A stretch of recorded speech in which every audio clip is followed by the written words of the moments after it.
Venture Capital, ja, das klingt erstmal sexy, Millionen für eine Idee zu bekommen. Aber wie funktioniert das denn überhaupt? Wer gibt wem Geld und wofür? Venture Capital, ja, ist ganz nüchtern ein Wagniskapital. Da investiert man in Unternehmen, wo halt noch nicht alles sicher, planbar, berechenbar ist. Aber wie investiert man denn in solche Unternehmen? Und wer sich mit dem Investieren auskennt, ist der Lars von Redstone.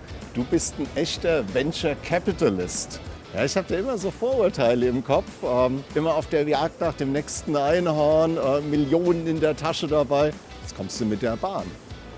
Das ist modernes Leben, lieber Jürgen. In Berlin gehst du einfach mit den Öffentlichen einher und hier ist Ökosystem, hier sind viele Unternehmer, hier sind Startups, hier sind Universitäten. Wie kann ich mir einen Venture Capitalist jetzt vorstellen? Ich denke immer so ein bisschen an Höhle der Löwen.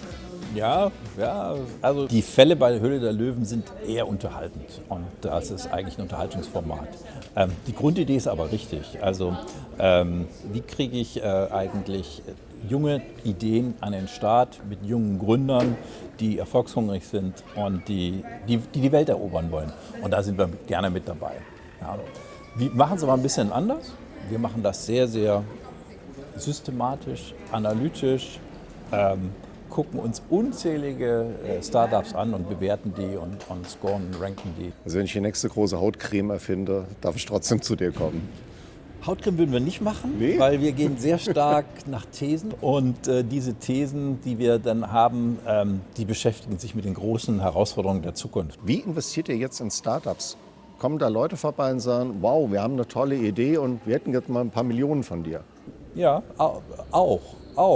Und also wir sind so ein bisschen eine Kombination aus drei großen wichtigen Blöcken von uns. Das ist einmal unsere Erfahrung und unser Netzwerk in die Startups rein, in die Universitäten, zu Investoren, zu anderen Co-Investoren. Dann gehört auch ganz wichtig dazu unsere Erfahrung aus verschiedenen Bereichen, die wir haben. Und dann haben wir noch ein Thema, was Data Analytics angeht, was eine große Rolle bei uns spielt. Und wie man die besten Startups findet, das zeigt mir jetzt Friederike aus dem Investmentteam. Sag mal, was ist denn so in Zukunft angesagt? AI ist jetzt auf jeden Fall gerade in aller Munde und bestimmt auch bei uns. Fast jedes Startup, was wir uns angucken, hat mindestens eine Komponente davon. Wie findest du jetzt die besten Startups, die zu euch passen? Da haben wir bei Redstone unsere eigene Sophia-Plattform. Also jetzt als Beispiel, ich suche Underwater Inspection Drones. Interessant. Ja. Was ich als erstes machen würde, ist mir die Unternehmen nach unserem finalen Ranking zeigen zu lassen. Da fließen Informationen rein wie, was ist das Gründerprofil, wie erfolgreich waren die in der Vergangenheit. All das fließt eben in unser Ranking und dann könnte man hier sehen bei Rank Final, wie die Unternehmen gerankt sind.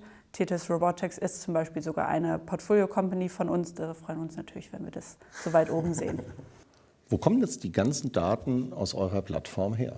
Aus unterschiedlichsten Quellen. Also wir crawlen zum Beispiel die Webseiten der Unternehmen. Was wir auch machen, ist zum Beispiel uns die LinkedIn-Profile der Gründer anzugucken, die vielleicht dann auch über Meilensteine posten, die ihr Unternehmen erreicht hat, um einfach wirklich ein holistisches Bild von dem Unternehmen zu bekommen. Du bist so eine Art moderner Scout, der einfach anhand der Daten das analysiert und sagt, das könnte was für uns sein. Ja, so kann man es auf jeden Fall beschreiben. Was ist jetzt bei Thetis Robotics passiert?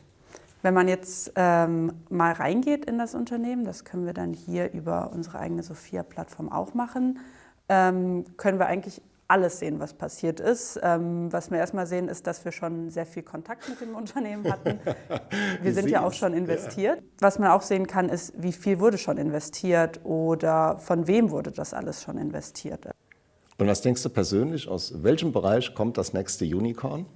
Ich selber fokussiere mich auf den Fintech-Bereich und habe da natürlich eine Affinität für, dass da auch das nächste Unicorn herkommt in Deutschland. Jetzt seid ihr bei Redstone so eine Art Plattformmodell für VCs.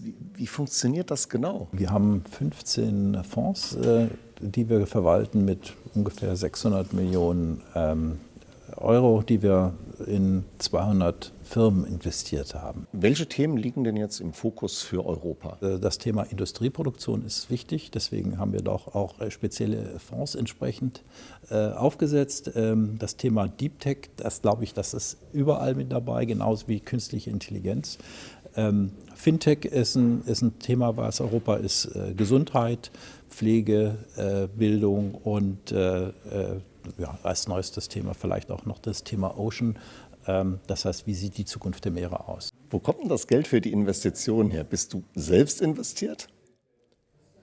Auch, aber nur zum ganz kleinen Teil.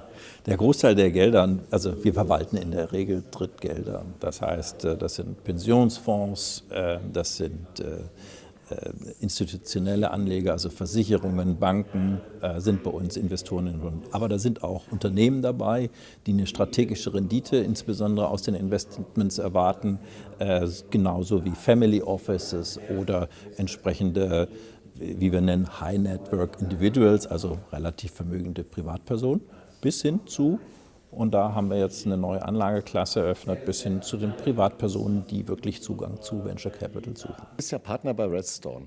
Was machst du denn den ganzen Tag? Ja, das ist eine gute Frage. Ja, deswegen das ist sehr, sehr, sehr umfangreich. Also wir setzen neue Fonds auf, neue Themen werden wir machen. Die ganzen Technologien, die wir ja bei unseren Startups sind, haben ja auch hohe Relevanz, auch für unser tägliches Zusammentun. Das heißt, was machen wir? Wir bauen zum Beispiel gerade AI-Agents für jeden Mitarbeiter. Ja? Wir haben ein AI-Council, also das ist ein unabhängiges Mitglied des Investmentkomitees jetzt gebaut, was wir immer anhören müssen, wenn wir Investitionsentscheidungen treffen. Das heißt, wir selber schließen uns aus diesem Innovationsprozess überhaupt nicht aus. Wir sind Teil davon und wollen so viel wie möglich mit Daten machen und sehr, sehr effizient sein und einfach besser sein.